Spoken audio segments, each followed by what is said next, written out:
Let me tell you, it's kind of hard to follow those ominous notes. I expect Bela Lugosi to walk in here any moment. Welcome to First Unitarian Church of Cincinnati, and this wonderfully hot day. And my name is Tim Krause, and I'm going to be your worship associate for today. I want to extend a warm welcome to our friends and guests from St. John's Unitarian Universalist Church and other guests. Yes, it really is wonderful that we can do this every summer, and we can build a stronger community that way, that's for sure. So welcome, friends. I also want to welcome the Reverend Dennis McCarty, who's been a good friend of this congregation for several years now, and we're just really excited to have him back in the pulpit. He's always bringing us wonderful things, and this is going to be a very special service. Our faith community holds love at the center. We are committed to the values of justice, compassion, and inclusion. Therefore, if you're an immigrant, a refugee undocumented, you are welcome here. Whatever your race, your ethnicity, whatever country you're from, whether you are whatever religious background you come from, if you're gay, straight, bi, trans, non-binary, or queer, you are welcome here. Whatever your abilities or disabilities, visible or invisible, you are welcome here. We need each other, and it's good for us to be together, and that's what makes a strong community, a community that welcomes everyone, no matter what. We would love to get to know you, and if you're here for the first time, and we want to reacquaint our friendships with our friends at St. John's, so please join us after the service today in the Ellen Hall room, which is right off of the entrance to our church. And that will give us a chance as First Church members to practice our social skills, because we need to do that. And it's just so wonderful to have you all here.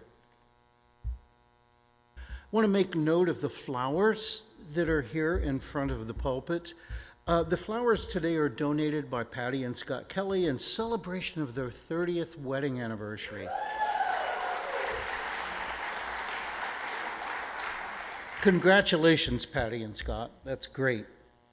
Now, we also have another special announcement from St. John's, and Ann Schuer is going to come up and talk about their garage sale that's coming up August 3rd. My birthday. Well, actually, it's August 9th. Oh, it's August 9th. Why did I say August 3rd? I want it to be my birthday. That's it. Okay. Well, yes, August 9th is our big rummage sale, and August 9th is our big rummage sale, starting at 9 o'clock to 3 o'clock. We want to invite you all to come, and we'd also like to ask our St. Johners here today to please volunteer. We really need your help, and there is a sign-up genius that you can reach through our website or through the e-news, or you can see me. Thank you.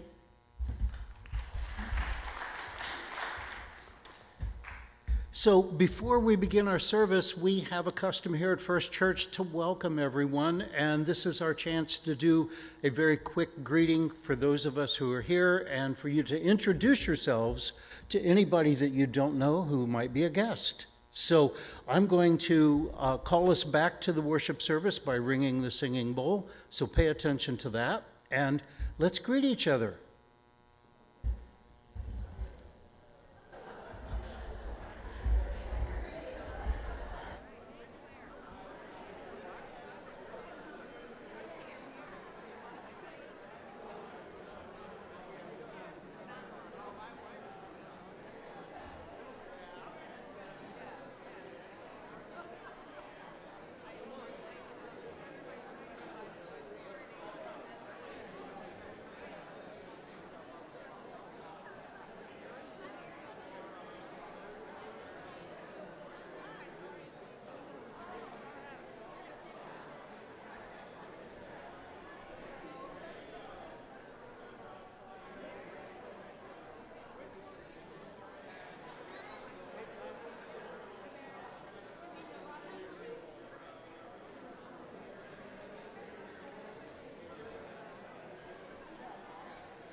Well, that was actually pretty good for getting back together. It's often very difficult to do that.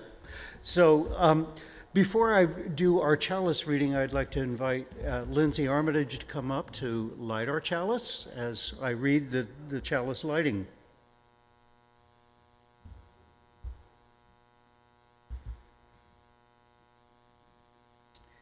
In this cosmic poker game of life, may this church be the light by which we see to play our cards, to read the faces of our companions, to place our wagers of love and creativity, so that life becomes not a contest, but a celebration. Amen. Thank you, Lindsay. So for our first hymn today, please rise if you're willing and able, and we're going to sing out of the gray hymnal, "Come Sing a Song with Me."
So today we do not have a story for all ages, so we are going to sing our children off to religious education with the song that we normally sing. I don't think we'll have the lyrics up on the screen, but we know it. Go ahead, Jara. Go now in peace, go now in peace. May the love of God surround you.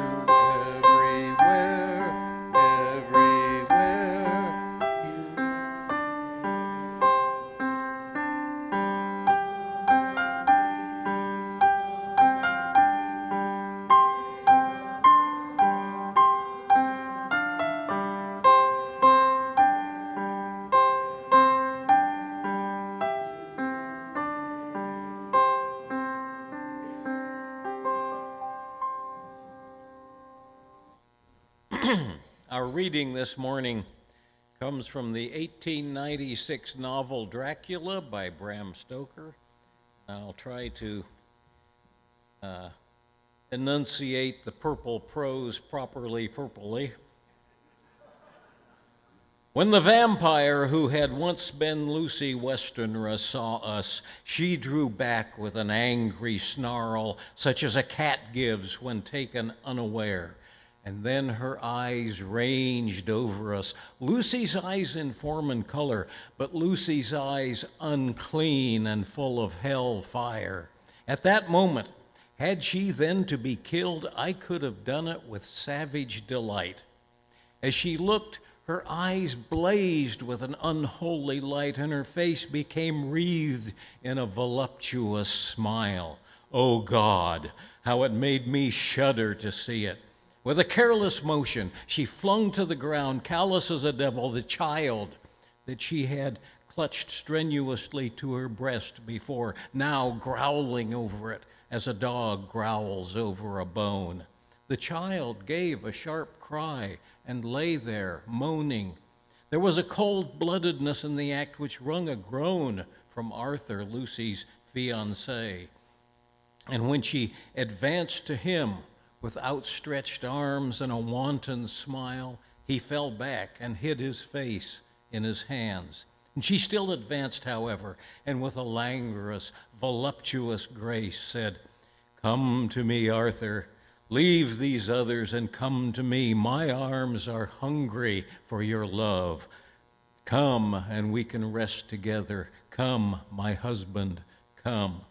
There was something diabolically sweet in her tone, something which rang through the brains even of us who heard the words addressed to another. As for Arthur, he seemed under a spell.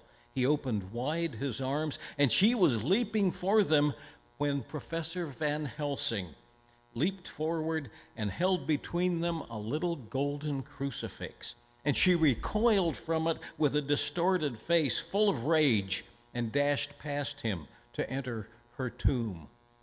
But Van Helsing had sealed the tomb with Holy Communion hosts.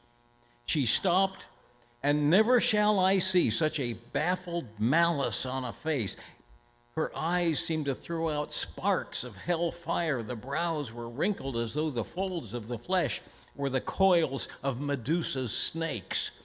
And the lovely blood-stained mouth grew to an open square. If ever a face meant death, if looks could kill, we saw it at that moment.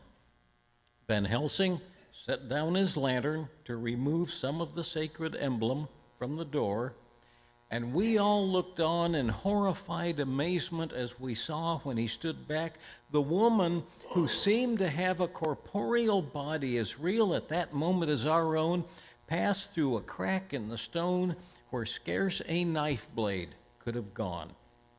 And we all felt a glad sense of relief when we saw the professor calmly restoring the sacred host to the edges of the door, sealing in the undead monster inside that tomb, just as he had previously sealed her out.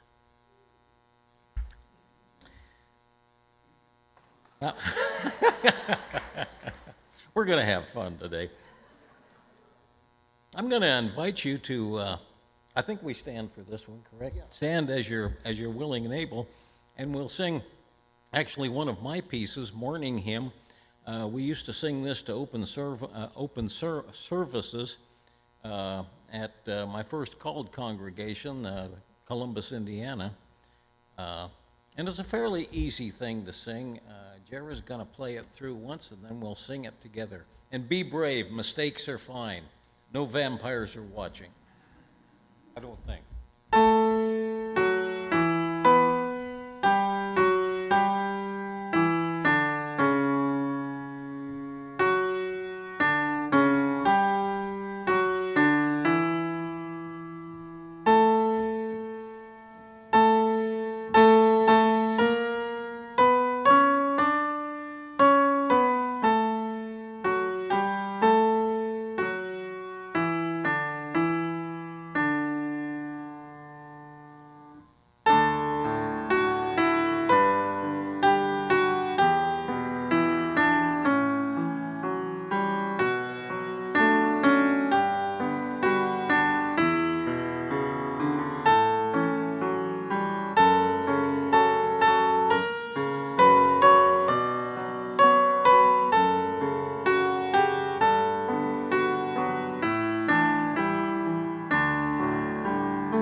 Vampires have been a big deal in popular culture for generations, but the vampires of today are not your father's vampires.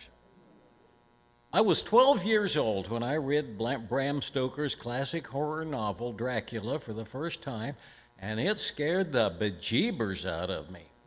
The rational part of my brain knew better, of course, but the insecure part fashioned a little crucifix out of wood and kept it next to my bed just to be on the safe side.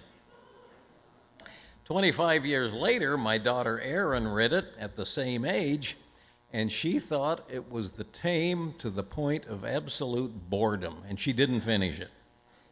Vampires have changed with popular culture, and that's worth looking at because popular culture can tell us a lot about our own psychology. For example, I'll start with one of my favorite expressions of popular culture, old movies. Back in 1946, a French film director named Jean Cocteau made a movie that's now an art house classic titled La Belle et la Bête, Beauty and the Beast. Now, Cocteau's Beauty and the Beast was nothing like the Disney cartoon. For one thing, it was quite sexy in a demure way. And for another, right after the Second World War, French director Cocteau didn't have much money for filmmaking, so he used black and white film and very simple special effects. And despite such things, it's still one of the most gorgeous movies you'll ever see, and it's a required study in film theory classes. A very handsome French actor, Jean Marais, played the Beast, and each day makeup artists hid his good looks beneath 5 hours of makeup.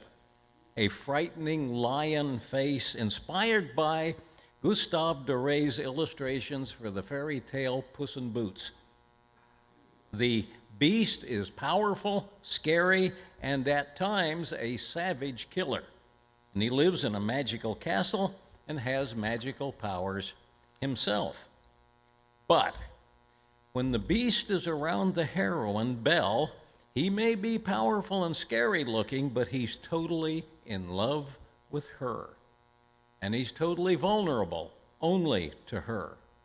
He follows her around like a sad dog, doing what she tells him, longing for a touch or a loving look. And if this is starting to sound familiar, yes, he's a lot like the vampire Edward in the 21st century Twilight series of vampire novels, and to a certain extent also the vampire in A Discovery of Witches, which my daughter just loved. Vampires have changed with popular culture. Now, the Beast and Edward from Twilight are really the same character, powerful, magical, dangerous, but totally devoted to the woman they love. They are what psychologists call an archetype. That is, a character that's instantly recognizable in our emotional wiring because we're pre-wired to appreciate them. The powerful, dangerous bad boy who's also devoted and vulnerable to the heroine is actually a familiar archetype. It's not just restricted to fantasy either. 2 words, Rhett Butler from Gone with the Wind. Novels who find ways to access archetypes can be very successful. The human brain is a complexly evolved structure with really quite primitive emotional wiring. Archetypes express our deepest subconscious needs, fears, hopes, and desires. They act powerfully on the primitive levels of our brain, even when the rational mind knows better. The novel Dracula deals in archetypes also, but quite different archetypes. It took more than 100 years to get from the fiendish Dracula written by a man to Stephenie Meyer's enchanting Edward in Twilight. Here's one more detour into old movies for one more insight into the way way Dracula worked in popular culture back then. The most infamous actress of the silent film era was a nice Jewish girl from Cincinnati, Ohio, named Theodosia Burr Goodman. Born in 1885, Theodosia Burr Goodman graduated from high school, went to the University of Cincinnati, and discovered she had a talent for acting. And to make a long story short, she wound up at Fox Studio, who changed her name from Theodosia Burr Goodman to Theda Bara. She was the first great American film sex symbol. Now, it's easy to see how a studio agent, could change Theodosia Burr Goodman to Theda Bara. But they claimed that the name Theda Bara came from Arab death, spelled backwards, i.e., she was a dangerous woman. The studio claimed she was born in Egypt, spent her youth in the Sahara Desert in the shadow of the Sphinx, figure that one out, and then learned to act in France. Now, there wasn't a word of truth to any of that. She'd never even been to those places, but that's show business. Her first hit was a 1915 movie based on the Rudyard Kipling poem, The Vampire. She played a beautiful, ruthless, immoral woman who got her clutches into a respectable family man and destroyed him. In the 1890s and the early 1900s, that was the most common meaning of the term vampire, an immoral, dangerous woman. The public really picked up on this archetype. Newspapers shortened the word vampire to fit into headlines, and Theda Bara became famous as the first vamp. Fox starred her in several blockbuster movies with the same kind of plot, but Theodosia Burr Goodman was no less moral than anybody else. She didn't really like being a vamp. She was just a nice girl from Cincinnati. She got married in 1921, and her husband didn't like the vamp image either, so she refused to make any more vamp movies, and her career quickly collapsed.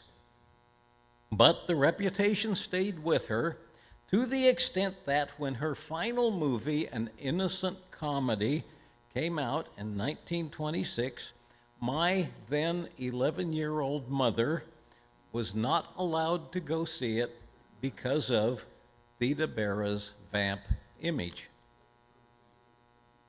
Now, the idea of an Arab vamp makes no sense rationally, certainly not to anyone who knows anything about Islamic culture, but it makes perfect sense emotionally. We were suspicious of Arabs even in 1915. Patriarchal culture was suspicious of vamps. It was easy and maybe even automatic to connect those suspicions on a subconscious level. Again, in the late 1800s and early 1900s, that was the common meaning of the word vampire, not the blood-sucking monster of Bram Stoker's Dracula.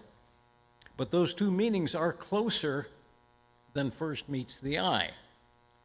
In Bram Stoker's day, Great Britain was the most powerful nation on earth by far. People said the sun never set on the British Empire because the British Empire wrapped all the way around the world.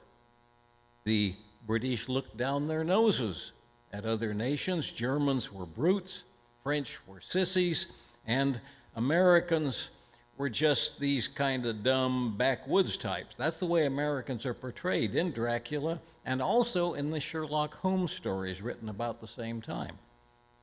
As for Eastern Europe, the British looked on that as a picturesque, rather mysterious place.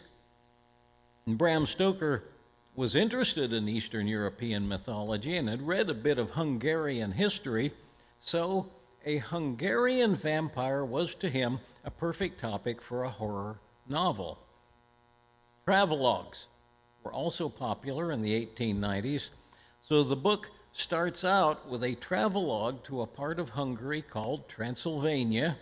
It's not part of Hungary anymore, it's now part of Romania.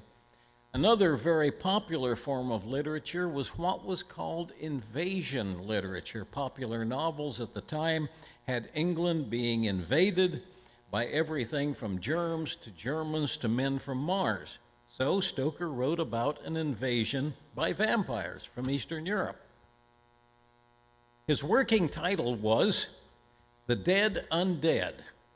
Not too catchy. And he named his main character Count Vampire. He was almost finished when he found out about an obscure Eastern European noble named Dracula. That had a nice ring to it, so he plugged the name Dracula in as his main character and used that for the title as well. As most Dracula fans now know, there really was a Władysław Dracula, better known in his own day as Vlad Tepes, Vlad the Impaler, and he really was a scary character. He inspired many legends. He was a strong leader, but he's best known now as a sadist who loved to torture people to death. He wasn't Hungarian, though. He ruled the Romanian province of Wallachia in the 1470s. And there is a portrait of Władysław Dracula in a gallery in Vienna. And it's possible Bram Stoker saw that portrait in his travels. The description in his book fits the portrait quite well. Beyond that, though, Stoker's historical research was crummy. The real Dracula didn't have anything much to do with Transylvania. He ruled Wallachia clear across on the opposite side of Romania. Stoker puts Dracula's castle in the Carpathian Mountains, the Borgo Pass, hundreds of miles from Vlad the Impaler's real capital. And it's also too bad Stoker didn't know Vlad the Impaler's real history of torturing people. He could have used that. In our day, so many American vampire fans have gone looking for Dracula's castle in the Carpathian Mountains that the Romanian government decided to accommodate us. Realizing that Dracula's castle would be a good way to separate American tourists from our money, they built one there. And again, you can make more money by appealing to people's emotions and prejudices than by appealing to facts, reason, or logic. One thing Stoker did sort of get right was that Dracula did fight the Turks. And in fact, the real Vlad the Impaler was killed in a battle with the Turks. And from our point of view, the Unitarian side of our tradition, that was actually a good thing.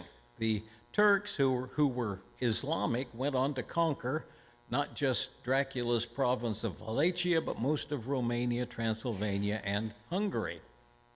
And as Muslims, they didn't care which version of Christianity the conquered people followed, only that they kept the peace. So, 90 years later, the Turks were perfectly happy when their vassal ruler in Transylvania converted to Unitarianism and issued Europe's first decree of religious tolerance guaranteeing equal rights to Catholics, Eastern Orthodox, Calvinists, Lutherans, and Unitarians.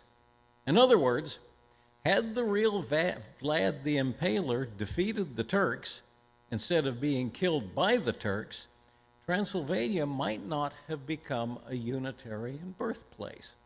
I just thought I'd mention that. Of course, Bram Stoker didn't care about any of that. He was just writing pulp fiction. But again, pulp fiction, popular culture, can tell us a lot about our own subconscious attitudes, and that's where Dracula gets interesting. Group dynamics is a crucial piece of human nature. I've talked about that before. One well-studied facet of group dynamics is the way our subconscious mind divides people into us versus them. Bram Stoker's Count Dracula is very much one of them. He's a foreigner, an outsider, and even if he weren't a vampire, he'd still be a bad man. He's hard, proud, and cruel, and of course he is a vampire, a foreign male vampire. He will suck blood from a man if he has to, but that doesn't happen often. Most of the time, almost all the time, Stoker depicts Dracula sucking blood from women, particularly young, attractive women. So here's this bad foreigner who comes to England to attack our good English girls. And this morning's reading describes what happens when he succeeds. Lucy is a sweet, virginal young woman whose blood gets sucked by Dracula. She dies, and the result is she reverses the socially acceptable Victorian role for women, which is to be shy and polite and produce and protect children. The word Stoker uses most often in describing the vampire Lucy is voluptuous. In other words, Dracula is scary, not least because he attacks our good girls and makes them sexy. Lucy becomes both a vampire and a vamp. So where the Twilight novels are about female attraction for the powerful but devoted Beauty and the Beast bad boy archetype, Dracula, written by a man, is about male paranoia about a foreign sexual rival and real fear of dangerous, sexy women, stepping outside their approved social role. Now, there's enough going on here for a whole PhD dissertation. Again, when Dracula was published, Great Britain was by far the most powerful nation in the world. And yet, popular novels of the day pictured Great Britain at the mercy of all kinds of scary invaders. In some, it was diseases. In others, it was Germans. In H.G. Wells' War of the Worlds, it was men from Mars. In Dracula, it was a Transylvanian vampire. All the military and economic power of the British Empire did not make them feel safe. It only made them more afraid. And I think it helps explain where we are as a nation today. Turn of the century society was deeply patriarchal. Men were superior, and father was the king of the household. And yet, as the vamp stereotype and Dracula both show, patriarchalism did not ease men's inner anxieties any more than military power made them feel secure. Being powerful has its advantages, but it does not make you feel safe. Quite the opposite. Power makes you more afraid of all you can lose and hanging on to that power. Which brings us to our own time, not to mention presidential politics. Like the British Empire in the 1890s, the United States is, in our day, still the most powerful nation in the world, both militarily and economically. In some ways, society has changed a great deal, but human psychology has not changed. In our day, we're not really vulnerable to defeat, invasion, or conquest, even to the level we were during the Second World War. But with the cultural changes of the late 20th century and 21st century, arguably culminating in the election of our first black president, more Americans are more afraid of more things than just about any time in our history. Americans are anxious about illegal immigration, dangerous foreigners. Then again, Americans have never liked immigrants, even though we're almost all descended from immigrants. Many Americans are frightened about terrorism, even though we lose hundreds of times more people in traffic accidents and shooting incidents, not to mention death and disease lately, because those same Americans, most terrified about foreigners, refuse to be vaccinated. And of course, those same Americans are afraid of gender nonconforming folks who don't hurt anybody. If current events have accomplished nothing else, they have exposed the shadow side of the American psyche. We still fear the same things people feared a century and a half ago. We still tend to express our fear as anger and aggression. And for all the progress we've made, we still can see now how far we have to go in human rights, women's rights, and even religious freedom, not to mention plain old cultural self-knowledge. In the last two out of the last three elections, our electorate demonstrated they would rather elect an obviously unstable white man than a woman, no matter how competent she was. And we're just beginning to learn the cost of that cultural patriarchal fear. People are still born with the same mental wiring we had 100,000 years ago. And I think we err when we look at any social issue or social justice issue as a problem we can just solve and then walk away from. Social problems are embedded in human nature itself, so that we will find ourselves needing to solve the same problems over and over again, be it race, gender, homophobia, transphobia, or religion. I guess one more movie quote might be relevant for our time. Fasten your seatbelts, it's going to be a bumpy flight. May we engage the turmoil of our own times with commitment to our ideals and also humility for human emotional frailty, right alongside faith in human resilience, because resilience is also real and powerful and important. And a healthy sense of humor wouldn't be a bad idea either. Shalom, salam, blessed be, and amen. I'll close our service this morning. I invite you to stand and join in singing hymn number 1046, Shall We Gather at the River?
I'll mention just a couple of side notes because we've got a couple of minutes. One is that you may have noticed from the reading I shared with its use of what Bram Stoker calls a paste made out of communion wafers that sealed the vampire's tomb, and the use of the cross and other Christian ritual symbolism, that had the Puritans continued to control England instead of the Anglicans, that would have been a very different book, because it is steeped in Anglican ritual and symbolism, for whatever that's worth. The other piece is, since we're talking about popular culture, I have to mention that Gather at the River was the very favorite hymn of famous director John Ford, famous for his westerns. And if you watch some of his westerns, it's in almost all of them, for whatever that's worth. So, very consistent theme this morning. Lindsay's going to come up and extinguish the chalice. When we look past the surface of things, there is a transforming mystery to life. It lies in the dragonfly's wing, ripples spreading across a still pond, the smile of a baby. The door to enlightenment opens at every hand, and we can hear the whispers of the muses calling us to a brighter world. May we go forth in joy and resolve, and may our steps soothe and bless the world wherever we